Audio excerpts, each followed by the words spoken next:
Hello, David. Just making sure that this thing is up and running, but internet connection is being slow, so may take a minute. Let's see here. All right, yes. And that should be it. Okay, cool. Hello, Orlando Lion fan club. Hope you are doing well. Just finishing up the last things just to get this all set up, and then I will be answering all your questions and talking about whatever you may want me to talk about. So, yeah. We're going to talk about the William Byron penalty, that being overturned. We're going to talk about Talladega, the upcoming race at the Charlotte Roval, and whatever else comes to mind. So, yeah.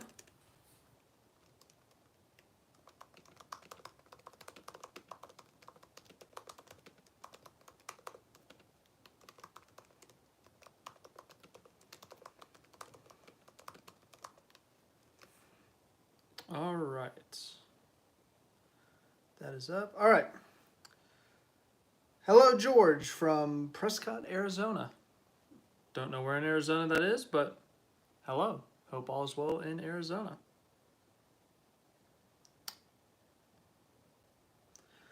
Could you talk about the safety of the cars and what you think needs to be done? I'm not a car expert, so I can't tell you what specific things they need to fix, but obviously something needs to be fixed because we've had 3 injuries, 2 in the same race, so something definitely needs to be done.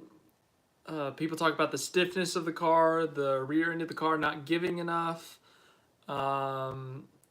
just the driver's taking more of the hit than the car itself, so I don't know what part of the car you would change, but something definitely needs to change. It needs to happen fast, just because there are injuries happening. We've had 3 this year. Luckily, it's not more, but at the same time, it's 3 injuries. So, hopefully we can get that issue fixed. So it sucks. It definitely does. And, hearing drivers outspoken about it's definitely a good thing. I think that they are saying, we want change and we want things to be different. We don't like having to be scared in the car, just that kind of thing of injuries. So, yeah, change needs to be made. William Byron, yes, William Byron, the penalty has been overturned.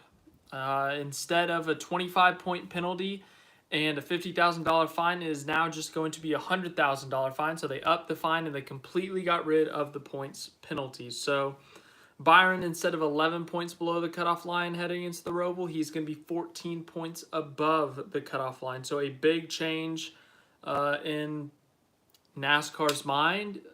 I don't agree with it. They are basically saying you can intentionally wreck someone under caution or spin someone under caution and get away with it. You can get away with it in terms of points, in terms of on-track penalty. They missed it, and it's only going to result in a fine. So theoretically, in Phoenix, if the top 4 are running 1, 2, 3, 4, and the first guy is just so much better than the others, the guy who's running second could wreck him under caution with 2 to go, and he could be in the lead for the championship, and he only gets a fine. And so I don't like that they overturned it. If anything changed, I would say just take a couple points off. Maybe 25 was too much, but I think 15 to 20 would have been the right range. But definitely don't like them overturning that penalty. I just think it sets a bad precedent. So obviously I think the fine is good, but I think he still should have received a points penalty or an in-race penalty. But since they didn't get anything in race, then points penalty would have done. But yeah, definitely a big topic of the news today. So yeah, not really fully understanding that call, to be honest with you guys. I remember Martin crashing into the pit road wall, and I thought Cody Ware was going to have a similar crash. Yeah, that was 2012 at Michigan. That was a scary crash. Martin's left side door, the back of the door near the rear tire, slammed into the pit wall like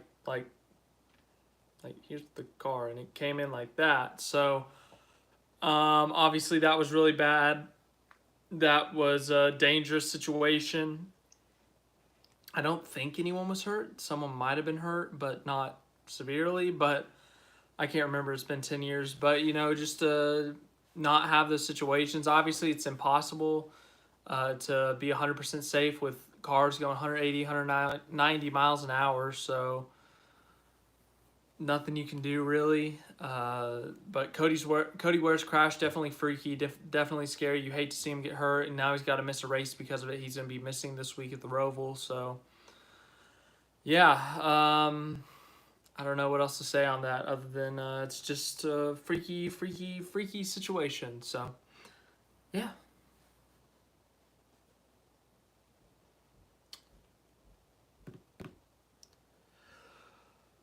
Well, we got a moment. I think this was the live stream I promised you guys for 2,000 subscribers. Now we're at 2,100, over 700,000 views. So thank you for that. Genuinely means a lot to me just to know the channel's still growing. You guys still like to see what's getting put out. I had some good videos in the last few days. Yesterday's video on the Harvick penalty, so thanks for the support on that. The videos from this weekend in Talladega. Yeah, speaking of Talladega, I mean, surprisingly a calm race. Not necessarily calm, but, there was no big crashes. There was one crash, and only 2 guys that got taken out. There was a single car incident with LaJoy, so only 3 DNFs. Really surprising. There was 25 guys there going for the win, or in that pack for the win there, and Chase Elliott got the win. First time we've had a playoff guy win this year, and it's one of the championship favorites at Talladega. If you told someone that at the beginning of the playoffs, the first playoff winner would be Chase Elliott, they wouldn't be surprised. But if you told them it took all the way to Talladega, they would be surprised. And the fact we had non-playoff drivers at Darlington, Kansas, Bristol, Texas, and then our first playoff winner was Talladega is shocking, because usually it would be the other way around, where playoff drivers win those first 4. Talladega would be the non-playoff drivers. So definitely surprising, but a huge win for Elliott. 6 playoff points on the day, and of course he advances and doesn't even have to worry about the Roval, even though it's one of his best tracks. He can just go race for the win. Feels different without Kurt. I feel like he is retired for the moment, but that's just me. Yeah, it definitely sucks that he's not there to race. It just sucks. There's no other way to put it. To see anyone get hurt obviously sucks, but Kurt Busch especially, he's a veteran. He's reaching the end of his career. You don't want to see anyone get hurt, but, Kurt Busch, he is reaching the end of his career, definitely. So to see him get hurt, to be out this long, it sucks. No other way to put it. So hopefully he can come back next year, fight for a championship again, get some more wins. And I don't know how much longer he has in him, but I just hope that this isn't the end. That would just not be a great way to go out, but obviously out of his control. But I just hope he gets better. Yeah, I hope he gets better.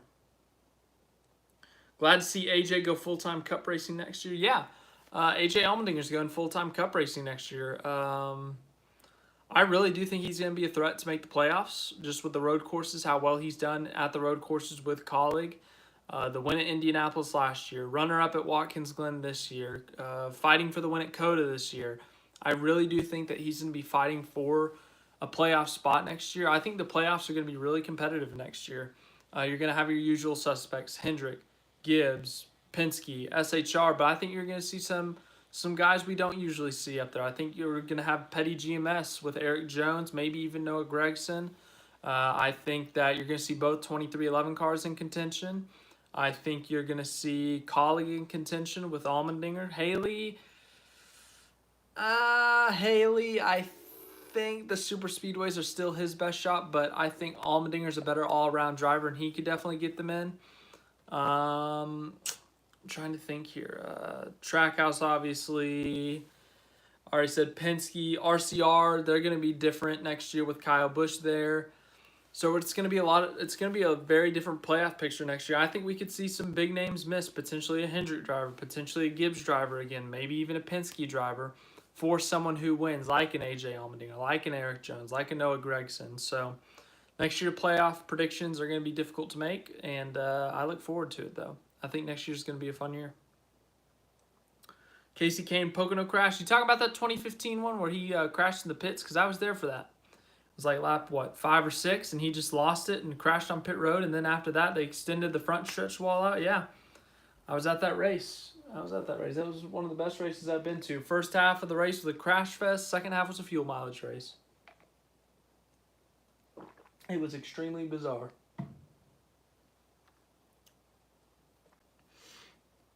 Man.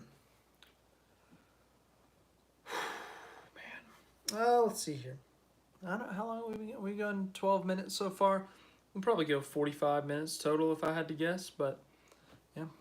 Do you guys like the new background? We had these things that were like roping off parking lots. So I got a pile of them right here, but I took the Sunoco sign, I ripped it off of one of them and put it on my wall. Thought the background needed to be added too. I didn't know there was a blue Sunoco flag, or else I would have put that there, but thought that was neat to put up there. And I added to my official credential pass thingy. I'm gonna watch it. The list has been added to, and I got 2 credentials that I've had in my life. Cool. What else I got over here that I can show you guys? You guys will care about this one. Scotch tape. Very important stuff here. Trying to think what else has been in the news recently in the NASCAR world. On the F1 side of things, Max Verstappen, he can clinch the title this week. I think that's going to happen. Suzuka, I feel like it'd be appropriate for him to clinch the title at Japan with the relationship with Honda, especially now that it's coming back, or that it's going to be bigger than it was this year. And, Honda, Japan being their home race, that'd be a cool way to seal the championship for him after winning it last year and to lock in the Drivers' Championship this year. Also, back to the NASCAR side of things. So Byron's penalty is not happening in terms of the points. So does Denny Hamlin still technically owe Byron one? Like, with the penalty, NASCAR gave him a penalty, and that was kind of his punishment. And so from Hamlin's perspective, if I'm Denny Hamlin, I'm thinking, I see NASCAR give him a 25-point penalty. That's revenge enough. That's kind of, he got penalized. He got in trouble for what he did to me. Cool. Sure, it doesn't help our result, but he still got penalized. Now that his points have been given back, does Denny Hamlin have the right to get back at Byron, whether that's doing what Kevin Harvick did last year at the Roval and wrecking Elliott, whether it's backing him up on a stage win or doing something like that? Whatever it may be, I don't know. I'm just rambling at this point.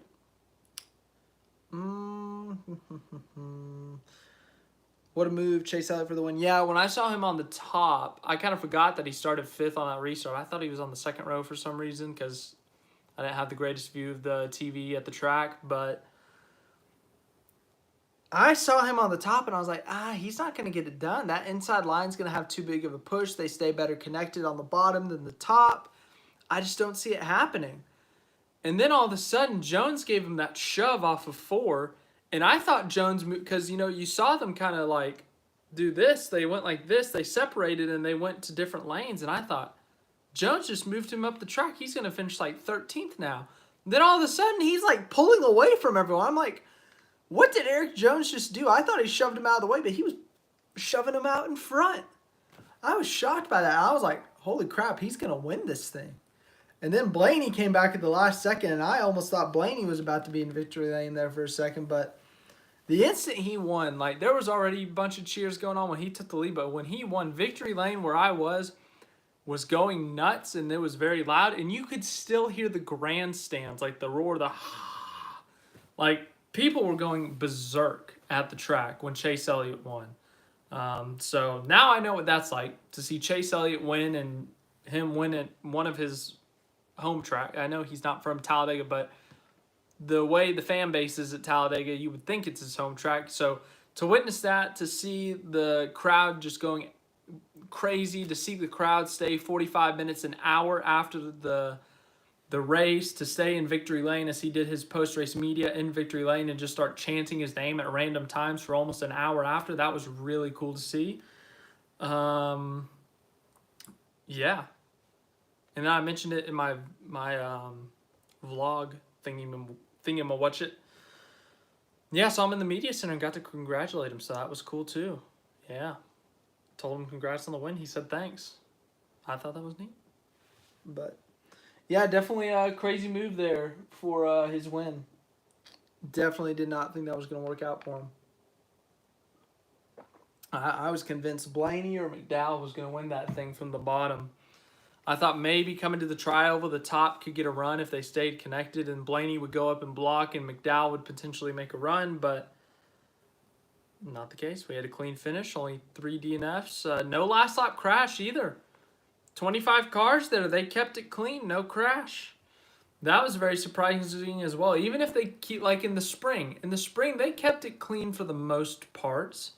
I think there was a couple incidents. There was maybe a 3 or 4 car incident. There was a big crash in turn 1, but there were still 20 or so cars fighting for the win. It was a long green flag run to finish up the spring, but they still crashed on the last lap. Bubba, Kurt, one of the FRM cars, maybe a couple others, but I thought for sure they're crashing. I don't know when, but they're going to crash, and they kept it clean. So respect to all the drivers in the field on Sunday. They kept it clean. They did a good job keeping it clean. Good job. You're showing that you're some of the best drivers in the world. Also, I'm going to be that guy, but leave a thumbs up on the live stream if you're having a good time, if you're enjoying the NASCAR talk. But so far, I've enjoyed it. You've had good questions, good interaction so far. We talked AJ Allmendinger, the William Byron penalty. What else? Talladega, the implications of Byron's penalty, moving him above the cut line. And now Suarez is plus 12. I think we just talked about Byron himself. We didn't talk about all the field. So let me get the standings up real quick. And I will tell you guys what the new point standings are after the William Byron penalty was changed. I think the word they used was amended.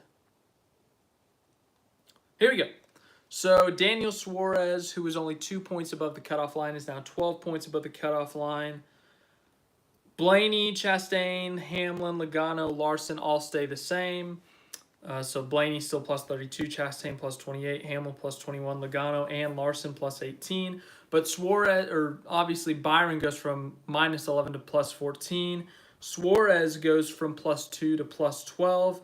Briscoe and Cindric go from 0, like at the cutoff line, plus minus 0, and they go to minus 12. Bell is now minus 45. Bowman is eliminated, obviously, since he will not be racing this week. So my prediction, who is going to get eliminated? Yesterday, I would have had a different answer. I think Byron would have been eliminated. I just think that Briscoe and Cindric are going to get stage points. They usually stay out, and they usually run top 10. They stay out and get stage points. They did that at Watkins Glen. They did it at Sonoma. They did it at Road America. So I would expect them to still be top 10 again and to stay out to get those stage points at the end of the stage. So yesterday I would have said both of them make it, and Byron gets eliminated. But with the points changing, I'm going to have to change my answer. But I'm going to keep one thing in my prediction that is going to shock a lot of you. The 4 who will be eliminated: Alex Bowman, Christopher Bell, Chase Briscoe, and Denny Hamlin. I think because of how poor Toyota has performed on road courses this year, if there's a new winner, he's going to lose points. The majority of the guys around him are probably going to get stage points. Logano's been a decent road racer. Larson is a tremendous road racer. They're probably going to outscore him. Byron's in Hendrick equipment. Chevrolet's won the last 10 road courses or something, so he's probably going to get stage points. Suarez has been a good road course racer. He has a winner of a road course this year, so he's probably going to get stage points. Briscoe and Cindric are probably going to get stage points. Bell is in a must-win, so he's probably not even going to fight for stage points.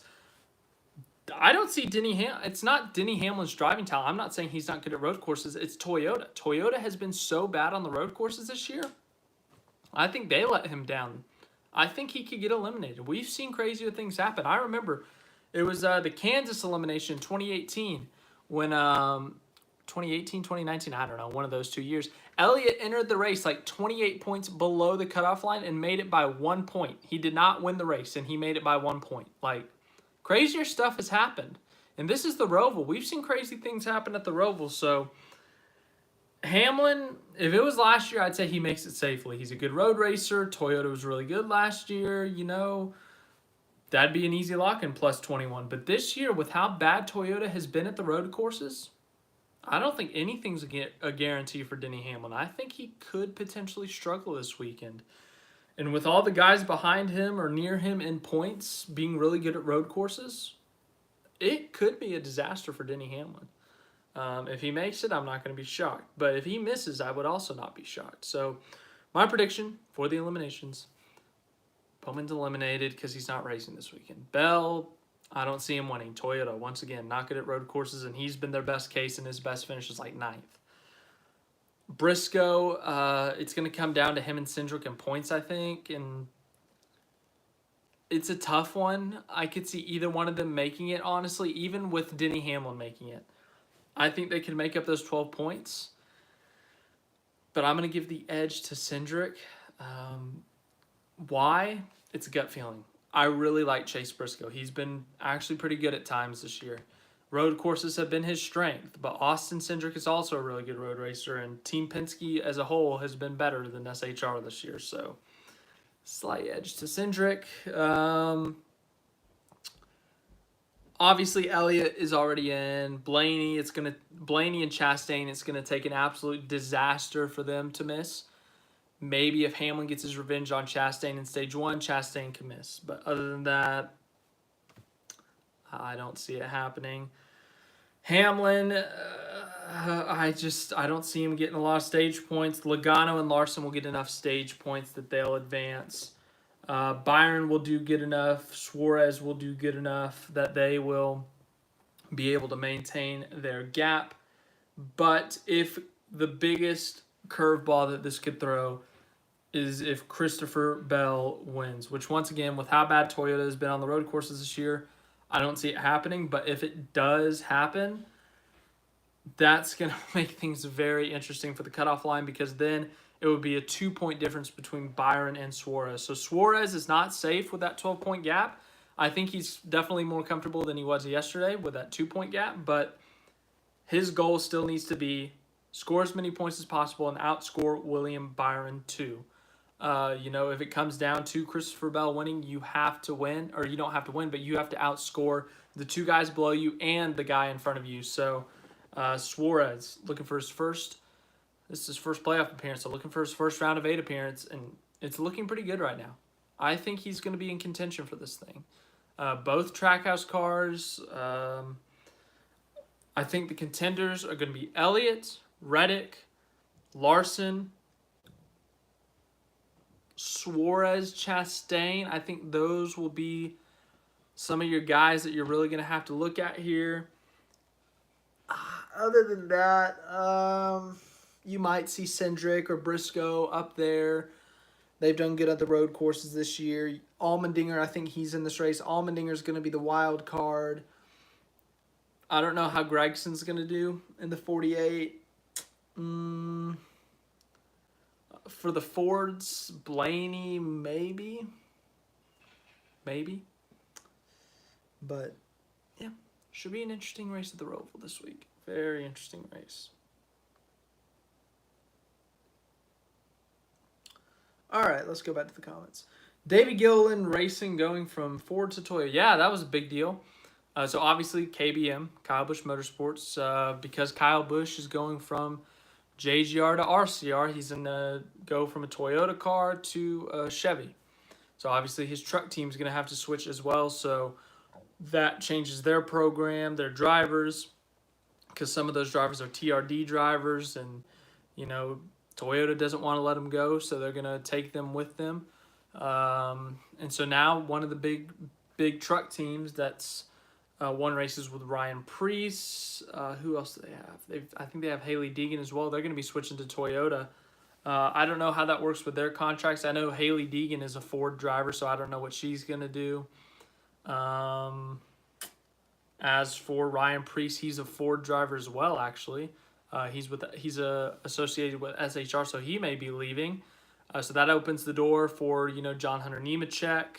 That opens the door for, who else is in that program? Corey Heim. Some of those guys. Obviously, we know Chandler Smith's leaving KBM. He's going to Colleague and Xfinity, so he's also moving from Toyota to Chevy, just like Brandon Jones, Kyle Busch. So, yeah, Toyota's lost a couple big names, but they have picked up a truck team. They do indeed have a truck team up there, but it'll be interesting to see how that transition goes. This has always been 12 ahead Suarez? No, I believe he was only 2 ahead after Talladega. I will double check. I'm going to double check. You could be right. I could have sworn it was +2. Maybe I can't read. Let's see. NASCAR and NBC, they will have it on their Twitter.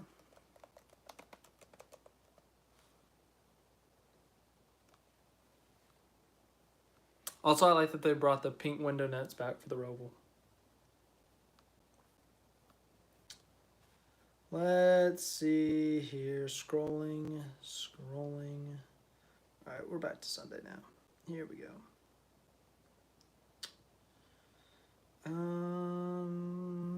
Here we go. You are right. Suarez was always +12. I don't know why I thought he was +2. Yeah. Duh. I don't know. My brain is weird, but yep, the Suarez still +12. I'm dumb. My bad. Contenders are Chase Elliott, Ryan Blaney, Ross Chastain, Kyle Larson. I'll give you those guys for sure, but I think Reddick is going to be up there too. Reddick's been too good on the road courses this year.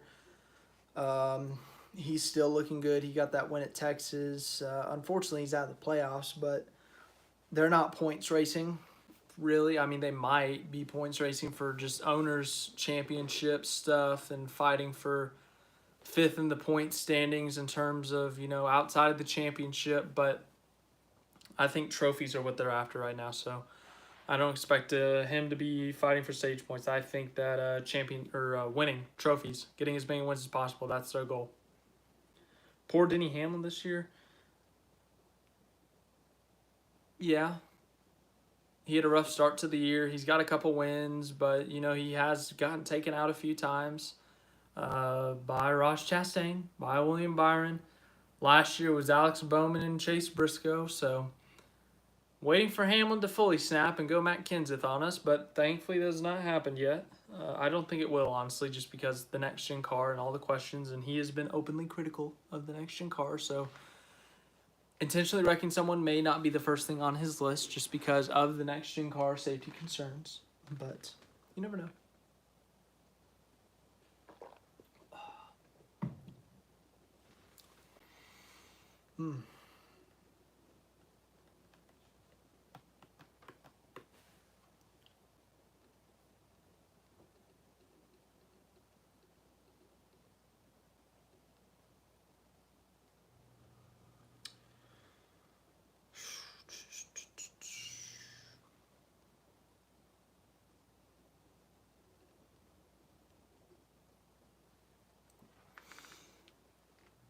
Boy, trying to think of what else to say.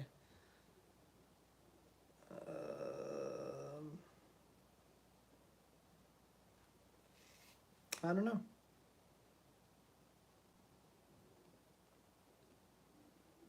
If you guys got questions, feel free to ask them. I'm here to answer them, whatever it is. Even if it's not right. I've been wrong on this stream once already. Getting the points gap wrong for Suarez. I don't know why I thought it was +2, but yeah.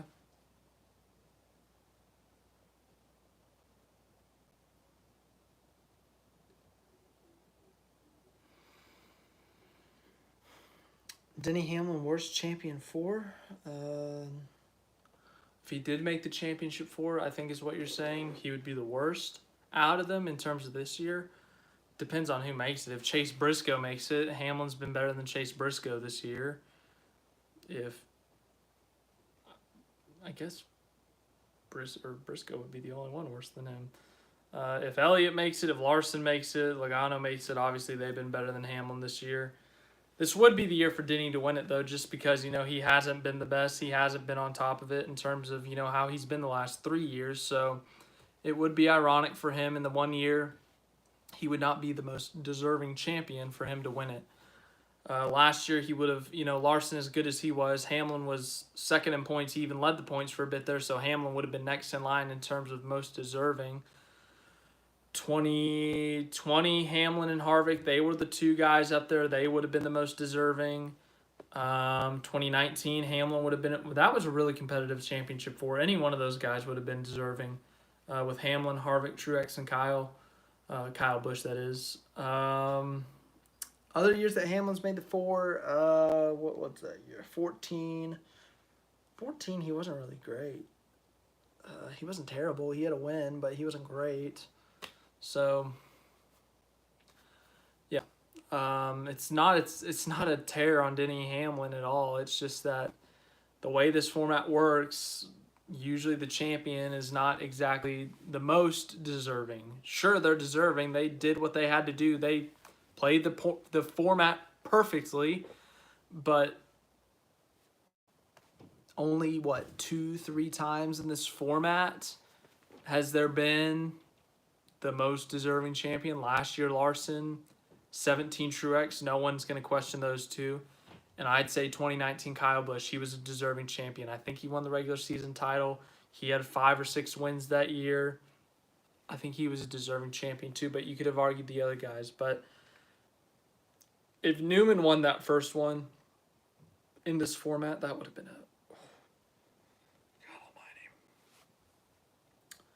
Briscoe would be the worst champion this year. Yeah, in terms of just quality of the team this year, the drives, the results, yeah, that would be the weakest champion. But I mean, let's look at my bracket here. I had Briscoe out in round 1, so the fact that he may make the round of 8 is a little bit crazy. It makes me look bad. Let's see. In the first round, I got Larson, Hamlin, Elliott, Logano, Blaney, Chastain, Suarez, and Bowman. I got all those right. I got Harvick, Reddick, and Kyle Busch. I had them in there, and they all got eliminated. I think I had Reddick in my eliminatory, but oh my gosh. If you guys watch NASCAR YouTube, you guys saw Eric Estep. He had Reddick as his champion. That was bold, and that ended up backfiring, his predictions. Oof. Elliott's in the round of 8, so I got 1 round of 8 right. Woo. My other round of 8, I'm sure some of you guys have watched my preview. Some of you have not. I had Kyle Busch. That was wrong. Elliott, Larson, Reddick. That was wrong too. Chastain, Logano, Blaney, Hamlin. So I've got 6 remaining, and 1 of them is a lock. I got Elliott correct. I'm feeling good about Larson. I'm feeling good about Logano. I'm feeling good about Chastain. Hamlin, I'm feeling a little iffy on that one. I know he's got the points gap, but once again, Toyota's been really bad at road courses. That's it, I guess. Oh, Blaney. Yeah, I feel good about Blaney too. Yeah. Then my championship 4, Larson, Logano, Elliott, Hamlin. My champion, Larson. Yeah. Have I gotten any wins right? I picked Larson to win Darlington. That was wrong. Hamlin to win Kansas. Technically, that was right. He owned the car that won Kansas. I think I should get half a point on that. Half a point. Elliott, I had winning Bristol. Close. He finished second. Let's see here. Texas, I had Kyle Busch. That was wrong. Talladega, I had Eric Jones. That was close. And then, he pushed the guy who won. He pushed him to the win. That's like a quarter of a point. I'm really, really giving myself a lot of nice points here. Roval, I have Elliott winning. I guess we'll see here in about 3 days. Vegas, Truex. I feel good about that. Homestead, Larson. That too. Logano, Martinsville. I mean, why would I not be confident in my picks? Why would I make a pick that I'm not confident in? That would be pretty dumb of me. But last year I had McDowell in my round of 8, so I am pretty dumb sometimes. Gregson in the 48 for the rest of the year if Bowman's not healthy. He's already avoided Talladega. I say avoid, that sounds bad. He's already missed Talladega, so that's the biggest chance of a bad wreck. You have 2 mile-and-a-halves. I would guess that he's not going to race those. I mean, honestly, brutally honest, sit him out for the rest of the year. There's no point in risking his health when he's eliminated from the championship. I know you want to fight for that owner's point. The owner's points, you want to fight for wins and trophies and all that, but brutally honest, sit him out the rest of the year. Let him get healed up. Let him get healthy. Let his brain get back to normal and just have him sit out the rest of the year. As for Gregson, is Gregson going to fill in? He is the Hendrick reserve driver, so keep him in there unless there's another option. If you need to, call Jimmy Johnson. Jimmy Johnson's got availability, I think. He might be able to do it if he wants to. It makes sense. He's driven the 48 before. He hasn't worked with Greg Ives, but he's driven the 48 his whole career. Man, I want to see it. If Bowman is out at Martinsville still, I hope they put Jimmy in that car. That would be cool to see Jimmy at Martinsville again with all his success there. Or Jeff Gordon. Jeff Gordon does it. He is owning Jeff Gordon owns the 48. Jeff Gordon owns the 48. Put him in the car for Martinsville, actually. Here's if Bowman misses the rest of the year. The Roval is already Gregson. Vegas and Homestead, give it to someone. Gregson. Martinsville, give to Gordon. Phoenix, give to Jimmy. Just for the fun of it. I don't know. But for real, though, I do hope Bowman gets better. It sucks to see someone out. It sucks to see someone out with a concussion. You know, you break your foot. You're out, 4 to 6 weeks, 6 to 8 weeks. That's a hard number. You know how long that's going to be because you know how long the physical therapy is going to be. You know how long it takes the bone to heal. You know how long it takes to do all that stuff. The brain is unpredictable. Dale Jr. was out half a calendar year with a concussion. Sometimes people are out a week with a concussion. I had a concussion in high school. I was out a week and a half.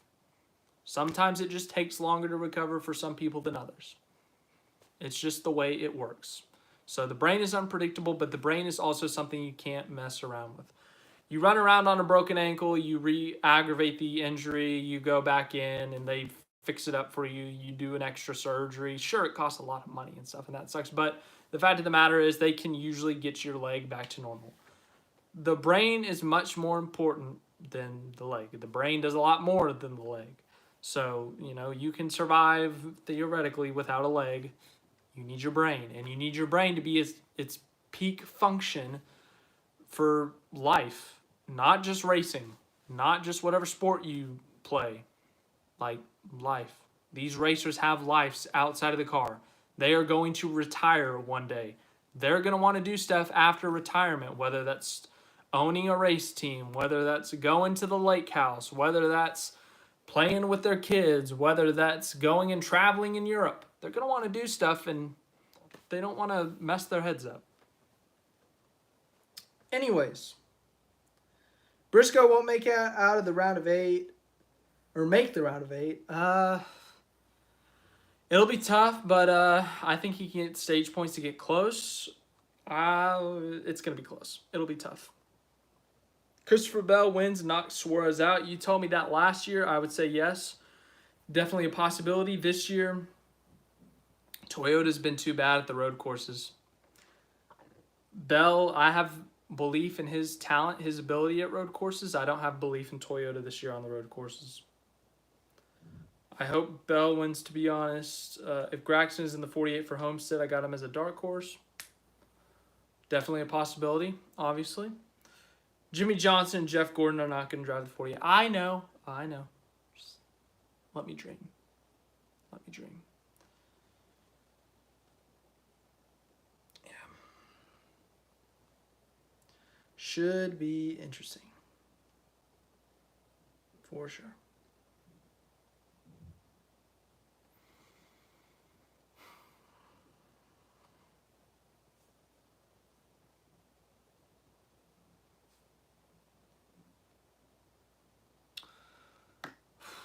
Kurt Busch, I hope he's okay too.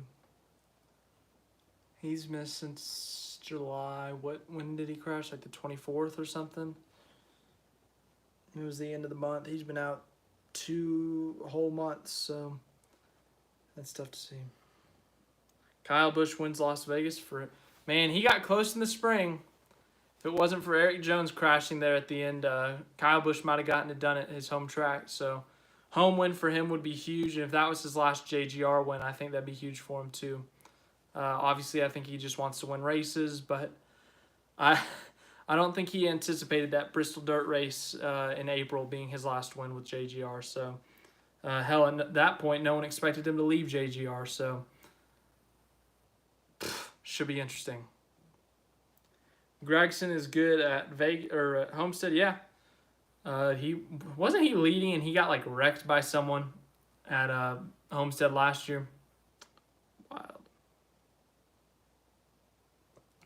I feel like if he is in the 48, he could be like Bowman was in 2016 at Phoenix. Yeah, Bowman was really good that race. He led a lot of laps. If stages existed, he probably would have won some stages. Finished top 10, I think. He had a really good car that day. Really, really good car.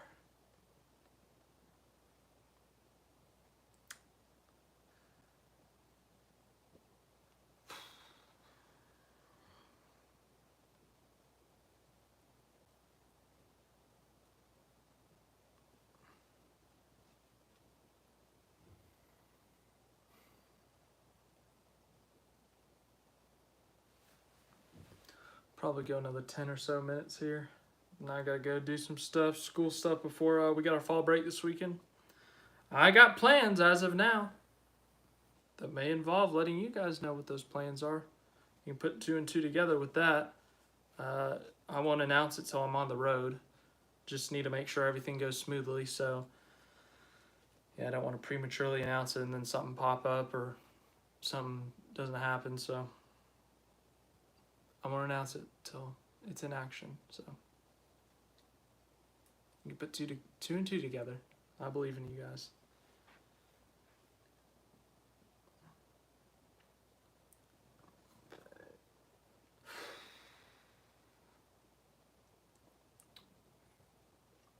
Let's see if there's any news.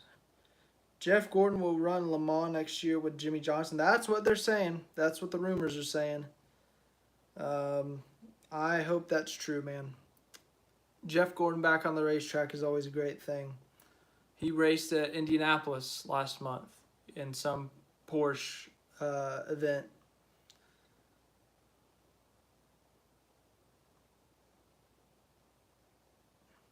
So, yeah, man, if he does that, that'll be an intense race for him. It's like him, Jimmy Johnson, and Mike Rockenfeller, German driver. He's racing in the Cup Series this weekend, actually. So, Jimmy is obviously, he's stuck with racing, even though he's retired from full-time racing. He is still stuck with it, so he's still running strong.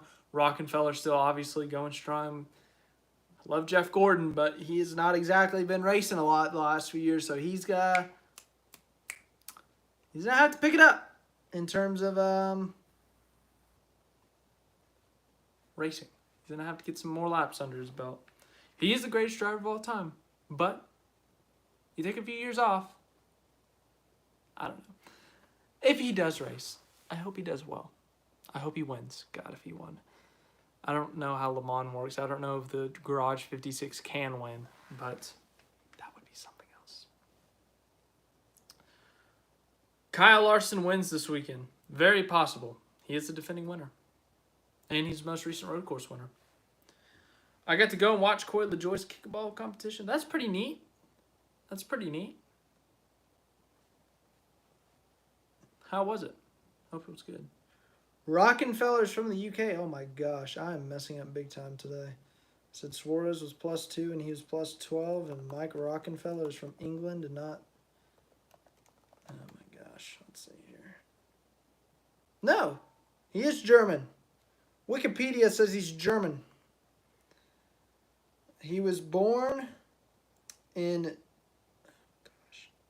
Neuwied, Germany.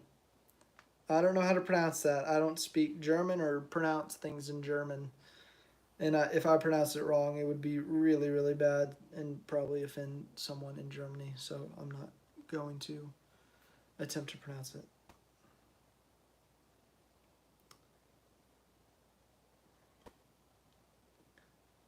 Yeah.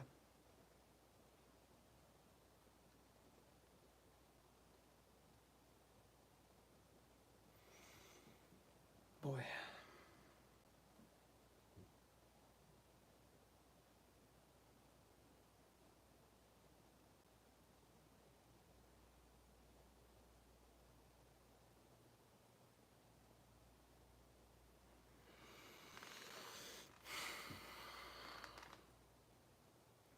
It's been a while since I actually was looking. It's been a while since I've done a live stream on here. Someone's dog's barking. I was like, yeah, I did one a couple months ago. No, it's actually been since May. It was the Miami Grand Prix. I did a reaction to first practice. It's been that long, so I apologize for the lack of live streams. The summer was it was really busy. We had a couple of family events. They were fun. They were good. It wasn't like a funeral or anything, thankfully. So it was good. It was a party. It was good. It was a family kind of reunion kind of thing. Then I went on vacation for a couple weeks there. Then I got back and I spent like a week. I kind of just wanted to chill. And then I just kind of forgot live streams. Just never did that. I don't know why. Yeah. Let's see here. I can pronounce some stuff in Deutsch. Deutsch. I think that's how they say it. Earl Bamber and Van de Zander were aggressive at Petit Le Mans. I did not see that. I missed that. So apologies. I watched some motorsport. Unfortunately, I do not watch all motorsport. So apologize for missing that. NASCAR, I watch all that. F1, I watch it unless there's NASCAR usually. Like, I watched Singapore from the Talladega Media Center this weekend, but when I had to go work and do stuff, I missed a good chunk of that race. Japan is going to be, I think it's at like 1 a.m. this week. My gosh. That's going to be a tough one to stay awake for, but if Verstappen's going to lock up this championship, I'm probably going to have to watch it. Yeah, that'll be fun. I think those are the only two races I missed this year. Or I missed half of Singapore. Japan I might sleep through. If my weekend plans go through, I will probably sleep through Japan. I'm trying to think of the schedule.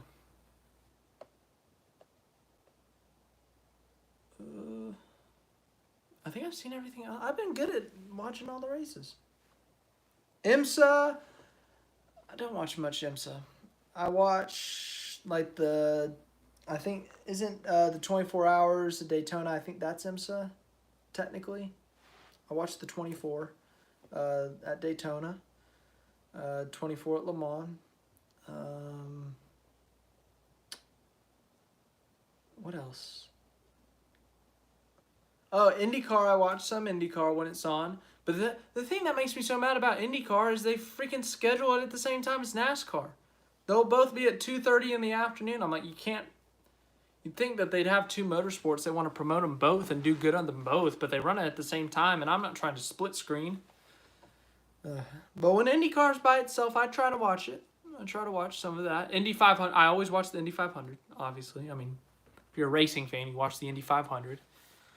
That was a big win for Ericsson this year, by the way. Really late, but Ericsson, big win for him.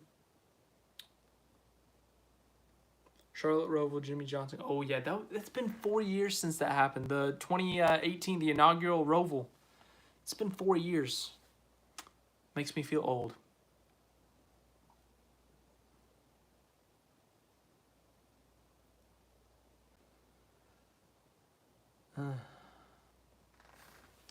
Just a couple more minutes here, and then I'm going to have to log off for the night.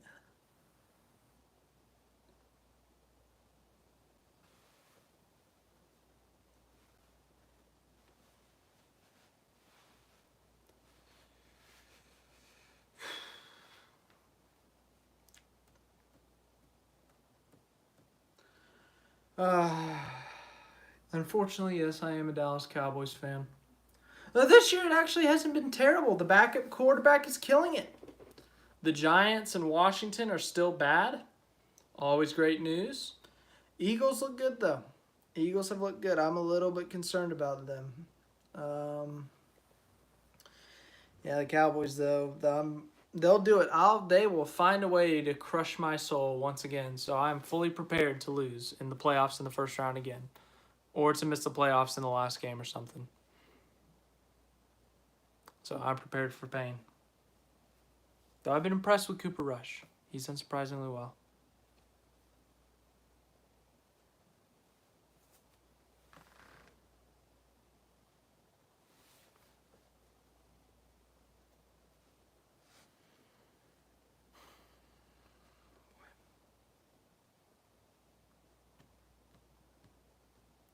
Chase Elliott win 8.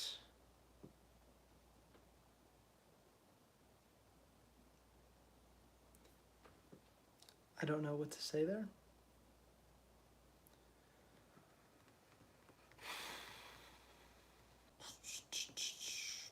The Eagles are looking scary, yeah. I just hope we can split with them. I don't want to get swept by them, but if we can split, win one of those games, I'd be happy. I'm a Chargers fan, though I grew up in Texas all my life. Chargers, what have they done this year? Did they lose to the Raiders? Are they the Raiders' only win? No. I can't remember who the Raiders beat, but Chargers.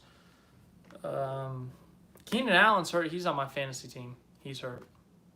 That's all I know about him. I got a friend who's a Chargers fan. Cowboys beat them last year. I made sure to let him know. Yeah. He had a bad week that week because I was letting him know that the Chargers were worse than the Cowboys. And then, like, weeks later when the Chargers, like, beat Kansas City or something and he was all happy about it, I was like, wow, that's a great time to remind you that the Cowboys beat the Chargers. It was a good time. As for the college side of things, Texas has OU this weekend. That's our big rivalry game. Fully expected to be disappointed in that one again. It can't get worse than last year. Last year was terrible. I don't even want to relive it. Let's talk about something else. One more question about anything but that game. And then I will call it a day.